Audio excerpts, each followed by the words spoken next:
mpya wakiwa na changamoto za kiafya na shida mbalimbali. Tuelekeze dua na sala zetu kwa Mwenyezi Mungu, tuombe taafifu ili tujaliwe wepesi wa shida zote. Ndugu wananchi, mtakubaliana nami kwamba katika mwaka 2025 nchi yetu iliendelea kupiga hatua kubwa za kimaendeleo katika sekta mbalimbali na katika kuboresha maisha ya wananchi. Shughuli za kimaendeleo zilizofanyika katika maeneo yenu mnazifahamu vizuri. Tulieleza kwa kina katika nyakati za matukio mbalimbali. Hivyo sina haja ya kuzirejea tena hapa leo. Kwa ujumla, serikali yetu imeendelea kuchukua hatua madhubuti za kuimarisha uchumi wa taifa, ikiwemo kudhibiti mfumuko wa bei hasa za chakula.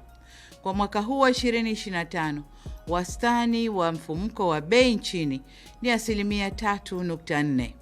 Aidha, pato la taifa limeendelea kukua kufikia 5.8% kilinganishwa na 5.2% ya mwaka uliopita 2024. Vile vile, deni la taifa linaendelea kuwa himilivu. Serikali inaendelea na mipango ya kulipa kwa haraka mikopo ya zamani yenye riba kubwa na kurefusha muda wa kulipa mikopo, hatua itakayosaidia kupunguza kiasi cha riba iliyokuwa ikilipwa na kutoa ahueni kwa serikali katika kulipa mikopo hiyo.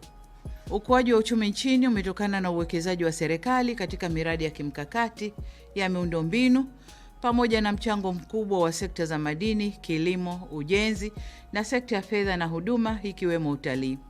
Aidha, akiba za fedha za kigeni imeendelea kuimarika na kufikia dola za Marekani bilioni 6.6, kiasi kinachotosheleza uagizaji wa bidhaa na huduma kwa zaidi ya miezi mitano. Tunaingia mwaka 2026 na tunaanza utekelezaji wa dira ya taifa ya mwaka 2050, ambapo serikali itaendelea kutekeleza mkakati wa muda wa kati wa miaka mitatu kutoka mwaka 2026 hadi 2028 wa kuongeza mapato ya serikali kwa kuimarisha matumizi ya mifumo ya kielektroniki katika kukusanya mapato, katika kufanya malipo na kuongeza umakini katika usimamizi wa fedha na rasilimali za umma.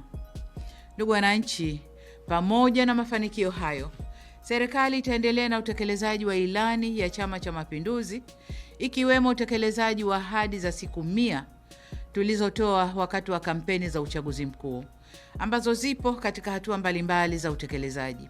Serikali itatoa taarifa kwa umma baada ya kutimia siku 100 mwezi Februari mwakani 2026. Ndugu zangu wa Tanzania, katika kipindi cha miezi 7 kuanzia mwezi Mei hadi Oktoba mwaka huu 2025, tulikumbwa na uhaba wa mvua, hali ambayo ilileta ukame na kupungua kwa vyanzo vya maji. Nitumie fursa hii kuwapa pole wananchi na wakazi wa jiji la Dar es Salaam na maeneo mengine yote ambayo kulikuwa na changamoto ya upatikanaji wa maji safi na salama. Katika kukabiliana na hali hiyo, hususan kwa Dar es Salaam, serikali ilihakikisha kwamba vyanzo vyote vya maji vilivyo karibu vinaelekeza maji jijini humo, pamoja na kufufua visima vilivyokuwa havifanyi kazi. Aidha, tunamshukuru Mungu kwamba mvua zinazoendelea kunyesha ndani ya mwezi huu wa Disemba zinaongeza kina cha maji kwenye vyanzo vya Ruvu Juu na Ruvu Chini na zinarejesha hali nzuri ya upatikanaji wa maji.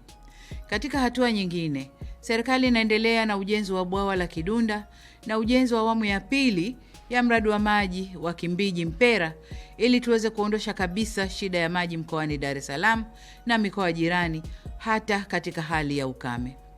Hata hivyo, katika kipindi hiki cha mwisho wa mwaka, miezi ya Novemba na Disemba, maeneo mengine ya nchi yetu yameshuhudia mvua na upepo mkali ulioleta hasara na kubomoka kwa nyumba na kupoteza maisha. Kwa masikitiko makubwa, tunatoa pole kwa wote waliofikwa na kadhia hiyo.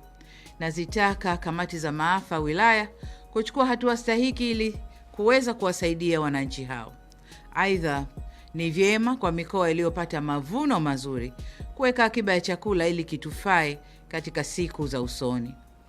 Ndugu wananchi, kufanya kazi kwa bidii, mshikamano na uzalendo na kutimizwa kwa malengo tuliojiwekea huleta uendelevu wa maendeleo yetu.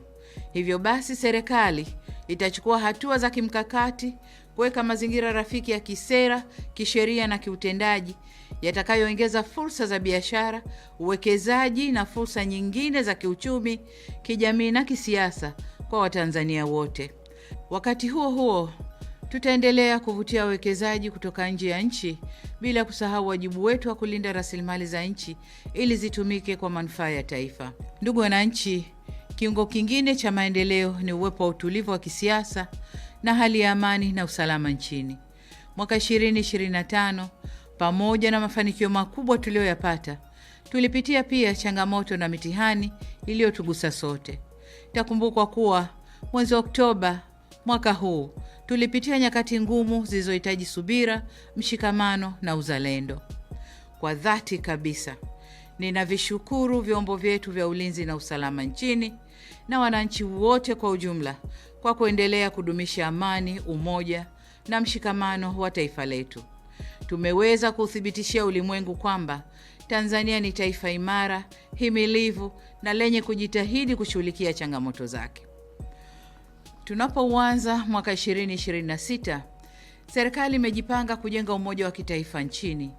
Hatua za kuunda tume ya maridhiano zimeanza kuchukuliwa. Serikali itashirikiana na wadau wote katika kukubaliana kuhusu muundo wa tume, aina ya wajumbe, majukumu yao na muda wa kazi wa tume hiyo. Nitoe rai kwenu ndugu zangu wa Tanzania kwamba tunapoendelea kulijenga taifa letu, tusikubali tofauti za kiitikadi au kimtazamo zitugawe na kutupotezea malengo yetu ya maendeleo na ustawi wa taifa letu. Sote tunafahamu kuwa tofauti ni sehemu ya demokrasia, lakini zisitumike kuligawa taifa la Tanzania. Narudia kusema kuwa Jamhuri ya Muungano wa Tanzania ni moja tu. Ndani ya jamhuri hiyo kuna Watanzania ambao wamejengwa na itikadi ya kuamini kwamba amani, umoja na mshikamano hujenga uzalendo na ndio virutubisho vinavyotuletea maendeleo endelevu na ustawi wa Watanzania. Ndugu wananchi, katika mwaka 2025, serikali ya Jamhuri ya Muungano wa Tanzania imetimiza majukumu yake nchini na hata kikanda na kimataifa. Tumeweza kutimiza kamilifu wajibu wa wanachama wetu katika shughuli za Jumuiya ya Afrika Mashariki, Jumuiya ya Maendeleo ya Nchi za Kusini mwa Afrika, Jumuiya ya Nchi za Ukanda wa Maziwa Makuu, Umoja wa Afrika, Jumuiya ya Madola, nchi zisizofungamana na upande wowote na vile vile Umoja wa Mataifa. Tumetimiza wajibu wetu wa kulipa ada za wanachama, kushiriki mikutano, kujenga haiba na kulinda heshima ya taifa letu na kutoa mchango wetu kwenye shughuli za kimaendeleo, mazingira, siasa, ulinzi na usalama duniani. Aidha, mwaka 2026, Tanzania itaendelea kuimarisha na kudumisha ushirikiano wa kimataifa na kikanda. Vile vile, Tanzania itaendelea kutumia diplomasia ya uchumi kuvutia uwekezaji, kukuza biashara na kujenga ustawi wa watu wake, sambamba na kusimamia ulinzi wa taifa na mchango wake katika amani na usalama barani Afrika na duniani kwa ujumla.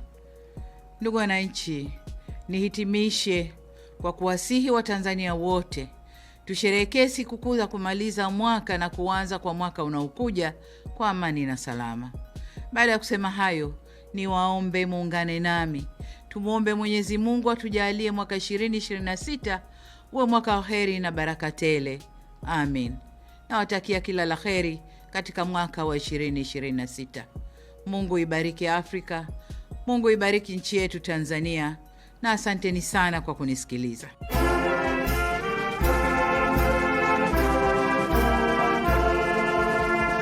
Asante sana. Huo ni Mama Samia Suluhu ambaye ni rais wa Tanzania akizungumza pale akihutubia wananchi ama nchi ya Tanzania kuhusiana na jinsi hali ilivyo, akiwatakia tu kila laheri kwa mwaka wa 2026, akihutubia wananchi wa Tanzania akisema tu kwamba, akitoa hotuba yake tu pale akisema kwamba mwaka wa 2025 kuna changamoto ambayo nchi ya Tanzania imeweza kupita, na ameweza kuwarai wa Tanzania waweze kuweka utulivu ili nchi ya Tanzania iweze kuenda mbele jinsi inavyofaa. So sijui una maoni gani kuhusiana na alichosema Rais Samia Suluhu? Kama uko na maoni niachie hapo kwenye comment section. Kama hujasubscribe na kuomba uweze kusubscribe, finya notification bell ndio wakati wote tunapata habari kama hizi unakuwa wa kwanza kuzipata. Hadi wakati mwingine,